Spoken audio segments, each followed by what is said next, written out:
ಸಭೆ ಇವತ್ತು ಕೂಡ ಯಶಸ್ವಿಯಾಗಿರುವಂತದ್ದು. ಇಲ್ಲಿ ಮೂಲಭೂತ ಸಮಸ್ಯೆಗಳನ್ನ ಕಾನ್ಸಂಟ್ರೇಟ್ ಮಾಡಿದ್ದಾರೆ.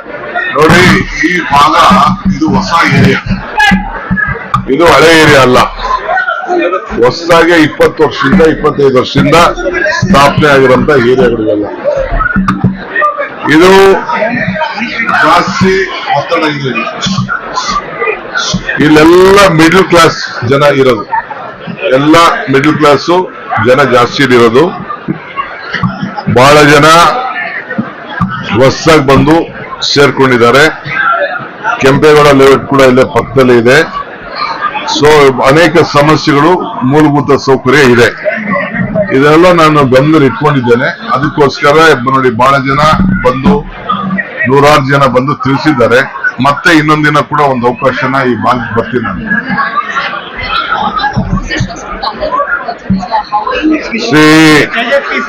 No, let anyone oppose.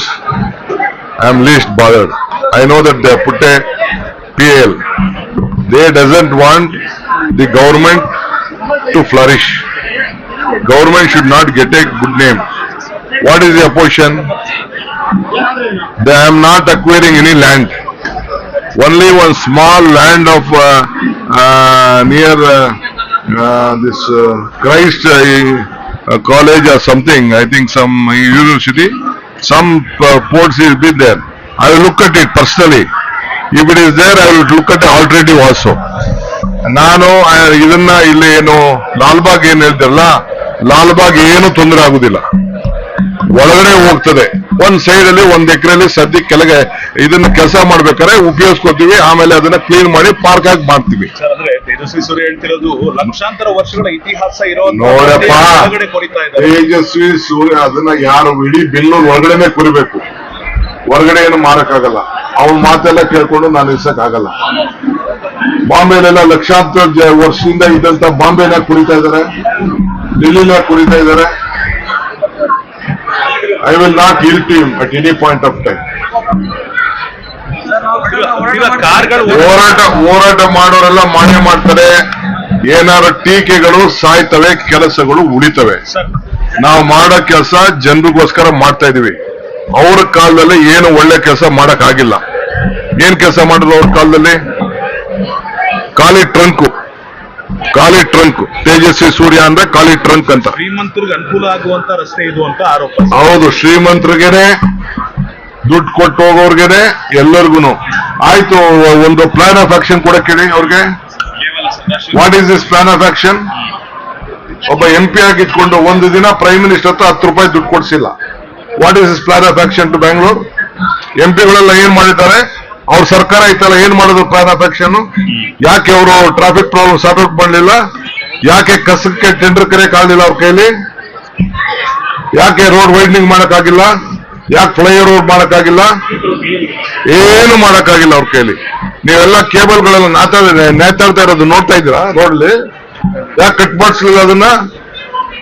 ಎಲ್ಲ ಮಾಫಿಯಾ ಜೊತೆ ಸೇರ್ಕೊಂಡು ಬೆಂಗಳೂರನ್ನ ಹದಗೆಡಿಸಿ ಇಡೀ ರಾಜ್ಯನ ಹದಗೆಡಿಸೋದಕ್ಕೆ ಇವತ್ತು 140 ಜನ ಇವತ್ತು ನಮ್ಮನ್ನು ತಂದು ಇಲ್ಲಿ ಕುಣಿಸಿರೋದು. We will do our work. We are committed. ಈ ರಾಜ್ಯದ ಬೆಂಗಳೂರು ಗ್ಲೋಬಲ್ ಸಿಟಿ ಇದು. ಈ ಗ್ಲೋಬಲ್ ಸಿಟಿದ ಕಾಪಾಡಕ್ಕೆ ಏನ್ ಬೇಕೋ ನಾವು ಮಾಡೇ ಮಾಡ್ತೀವಿ. ಪ್ರತಾಪ್ ಸಿಂಹ ವರ್ಸಸ್ ಪ್ರದೀಪ್ ಈಶ್ವರ್ ಇಬ್ರು ಸಾಮಾಜಿಕ ಜಾಲತಾಣದಲ್ಲಿ ಅವರ ಜಗಳ ನಿಂದನೆ. ಅದ್ಯಾವುದೋ ನಾನು ಇಂಟರ್ಫಿಯರ್ ಹೋಗಲ್ಲ. ನಾನೇನಾದ್ರು ಅಭಿವೃದ್ಧಿ ಬಗ್ಗೆ ಮಾತಾಡ್ತೀನಿ. I don't want to interfere with any politics. A ಖಾತಾ ಬಿ ಖಾತಾ ಕುಮಾರಸ್ವಾಮಿ ಏನ್ ಮಾಡಿದ್ದಾರೆ ಅಂತ ನಾನು ಕರೀತಾ ಇದ್ದೀನಲ್ಲ, ಯಾವ್ದಾದ್ರು ಚಾನೆಲ್ ಬನ್ನಿ ಅಂತ. ಎ ಖಾತಾ ಬಿ ಖಾತಾ ಏನಾಗ್ತಾ ಇದೆ? ದಾಖಲೆಗಳನ್ನ ಕರೆಕ್ಟ್ ಮಾಡ್ಕೊಳ್ಳೋಕ್ಕೋಸ್ಕರ ಜನರಿಗೆ, ನಾಗರಿಕರಿಗೆ ಸೌಲಭ್ಯ, ಮುಂದಕ್ಕೆ ಬ್ಯಾಂಕ್ ಲೋನು ಎಲ್ಲ ಸಿಗಲಿ ಅನ್ನೋ ದೃಷ್ಟಿಯಿಂದ ಒಳ್ಳೆ ಟ್ಯಾಕ್ಸ್ ಕಟ್ಲಿ, ಒಳ್ಳೆ ಸೌಲಭ್ಯ ಒದಗಿಸ್ಕೊಡ್ಬೇಕು ಅಂತ ನಾವಿದನ್ನ ಬಹಳ ದೀರ್ಘವಾಗಿ ಆಲೋಚನೆ ಮಾಡಿ ಅವರ ಆಸ್ತಿಗಳ ದಾಖಲೆಗಳನ್ನ ನಮ್ಮ 6ನೇ ಗ್ಯಾರಂಟಿ, ಪ್ರತಿಯೊಬ್ಬ ನಾಗರಿಕರಿಗೂ ಅವರ ಆಸ್ತಿಗಳೇ ಗ್ಯಾರಂಟಿ ಮಾಡ್ಕೊಡೋದೇ ನಮ್ದು 6ನೇ ಗ್ಯಾರಂಟಿ. ಸೊ ಮಾಡ್ತಾ ಇದ್ದೀನಿ. ಎಲ್ಲೂ ಇಡೀ ರಾಜ್ಯದಲ್ಲಿ ನಾವು ಮಾಡ್ತಾ ಇರೋದ್ರಿಂದ ಪ್ರಶಂಸೆ ಬಂದು ಸದ್ಯ ನಮ್ಮ ದಾಖಲೆಗಳಿಗೆ 1000 ಜನ ಅರ್ಜಿ ಆಗ್ತಾ ಇದ್ದಾರೆ. ಯಾಕೆ ಅರ್ಜಿ ಆಗ್ತಾ ಇದ್ದಾರೆ? ಯಾಕೆ ಇವ್ರ ಆಸ್ತಿಗಳನ್ನೆಲ್ಲ ಸ್ಕ್ಯಾನ್ ಮಾಡಕ್ಕಾಗ್ಲಿಲ್ಲ ಇವ್ರ ಕೈಲಿ? ಯಾಕೆ ಈ ಖಾತಾ ಮಾಡ್ಕೊಳಕ್ಕಾಗ್ಲಿಲ್ಲ? ಇದನ್ನೆಲ್ಲ ನಾವೇ ಮಾಡ್ಕೊಡುವಂಥದ್ದು. ಅವ್ರಿಗೆ ಇದು ಆಲೋಚನೆ ಏನಿರ್ಲಿಲ್ಲ. ಈಗ ಆಯ್ತಪ್ಪ ಫ್ಯಾಕ್ಟ್ರಿ ತರ್ತೀನಿ ಅಂತ ಹೇಳ್ತಿರಲ್ಲ, ಕಟ್ಟು ಅಂತ ಹೇಳಿ ಅದೆಷ್ಟು ಬೇಕು ಜಮೀನು, ಎಲ್ಲಿ ಬೇಕು ಅಂತ ಹೇಳಿ ಅಕ್ವಿಷನ್ ಮಾಡೋಣ. ಅವರೇ ಹೇಳಿ ಎಲ್ಲಿ ಮಾಡ್ಲಿ ಅಂತ, ರಾಮನಗರದಲ್ಲಿ ಮಾಡ್ಲಾ, ಬಿಡದಿಲ್ ಮಾಡ್ಲಾ, ಇಲ್ಲಾಂದ್ರೆ ಮಂಡ್ಯದಲ್ಲಿ ಮಾಡ್ಲಾ, ಅವರಲ್ಲಿ ಲಿಸ್ಟ್ ಕೊಡ್ಲಿ ಯಾವ ಇಂಥ ಜಾಗದಲ್ಲಿ ಅಕ್ವಿಷನ್ ಮಾಡ್ಕೊಡಿ ಅಂತ ಅರ್ಜಿ ಹಾಕ್ಲಿ, ಹೇಳಿ ಯಾವ ಫ್ಯಾಕ್ಟ್ರಿ ಮಾಡ್ತೀನಿ ಅಂತ. ಬರೀ ಸುಮ್ನೆ ಖಾಲಿ ಮಾತಾಡೋದ್ರಲ್ಲಿ ಯಾರೋ ಒಪ್ಪುದಿಲ್ಲ ಇದನ್ನು. ಎಲ್ಲ ಬಿಡಿ, ಅದೆಲ್ಲ ಪ್ರಶ್ನೆ ಇಲ್ಲ. ಒಬ್ಬ MLA ಏನ್ ಡ್ಯೂಟಿ ಮಾಡ್ಬೇಕು ಮಾಡ್ತಾ ಇದ್ದಾರೆ. ಸರ್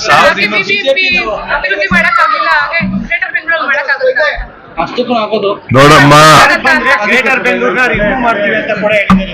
ಏನ್ ಬೇಕಾದ್ರೂ ಅಧಿಕಾರ ಬಂದಾಗ ಮಾಡ್ಲಿ, ಅವ್ರ ಹಣೆಲೂ ಬರೋದಿಲ್ಲ, ಪವರು ಬರುವುದಿಲ್ಲ. ಇದೇನಿದೆ ಮುಂದುವರಿತದೆ. ಈಗ ಎಲೆಕ್ಷನ್ ನಿಲ್ಲಲ್ಲ ಅಂತ ಡಿಕ್ಲೇರ್ ಮಾಡಿ ಸಾಕು ನೋಡೋಣ. ಈಗ ಎಲೆಕ್ಷನ್ ಮಾಡ್ತೀವಲ್ಲ ಫೆಬ್ರವರಿಗೆ, ನಾನ್ ಬೇಡ, ನಾನು ಹೆಂಗ್ ಡಿಸಾಲ್ವ್ ಮಾಡ್ತೀನಿ ಅಂತ ನಿಲ್ದೇ ಇರ್ಲಿ ನೋಡೋಣ. ಎಲ್ಲ ರೆಡಿ ಆಯ್ತವ್ರೆ ಅವ್ರ ಕಾರ್ಯಕರ್ತರೆಲ್ಲ ನಿಂತ್ಕೊಳ್ಳಕ್ಕೆ. ಸರ್ ಅಶೋಕ್ ನಿಮಗ್ ಚಾಲೆಂಜ್ ಮಾಡಿದ್ದಾರೆ, ನೀವು ಅಭಿಮಾನಿಗಳು ಮುಖ್ಯಮಂತ್ರಿಗಳು ಅಂತ ಹೇಳ್ತಾ ಇದ್ದಾರೆ ಸರ್. ಬಗ್ಗಿದ ಕಡೆ ಎಲ್ಲ ಇಲ್ಲೂ ತುಂಬಾ ಸಾಕಷ್ಟು ಜನ ಇರ್ತಾರೆ. ಥ್ಯಾಂಕ್ ಯು, ಬರ್ತೀನಿ. ನಾಳೆ ಕಬ್ಬರ್ ಪಾರ್ಕ್ ಭೇಟಿ ಮಾಡೋಣ.